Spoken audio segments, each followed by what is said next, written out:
was so funny, and it was, mine is not. It's okay, Orchid will close it out on a light note. She's going to tell a story after me. And then close out. Okay, so when I just have this up here in case I don't remember, but when I was thinking about my first crush, it really makes you think about all of your loves, like all of your crushes, all of your rejections and all of your loves. And they always say, the first cut is the deepest, but I think the cut just keeps getting deeper. I don't think any cuts are ever shallow. So thinking about that just made me sort of think about patterns, right, in the way that we fall in love, and the reasons why we do the things we do, I guess. So my piece is about this, and it's untitled.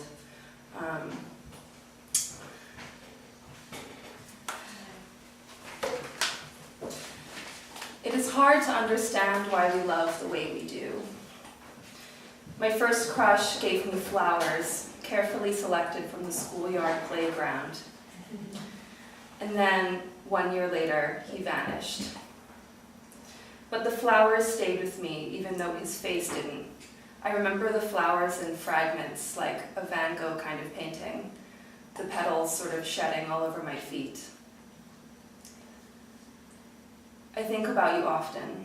I turn my face towards the memory of you and find a little bit of heat there.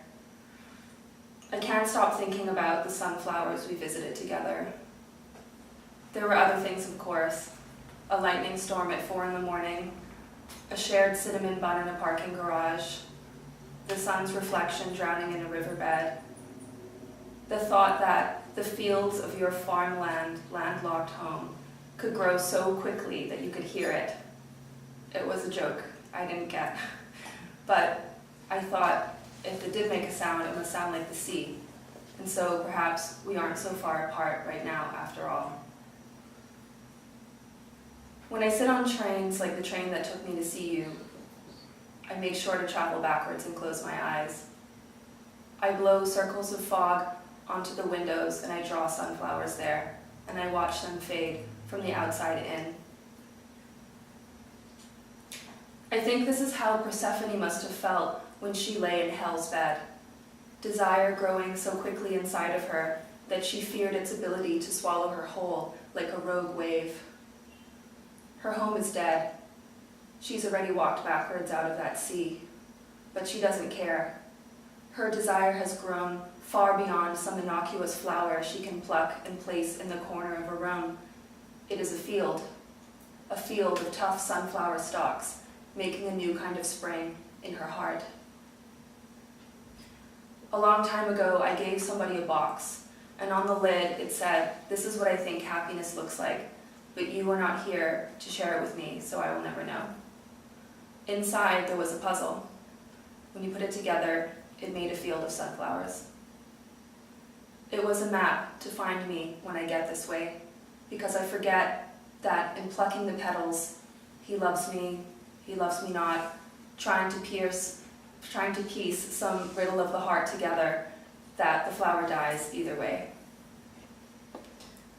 The question remains, though, who was responsible for leaving Persephone out there in the field all alone with only her desire?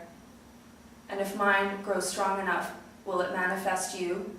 Will it manifest your love? Her hands smell like the very summer she choked out of that overgrown field, waiting for a ticket back to hell's bed. I am one of you now, she thinks, trampling the remains of her lovesick victims. I am fading from the outside in. I am ready for that, thinks Persephone, the murderess of everything new. Thank you.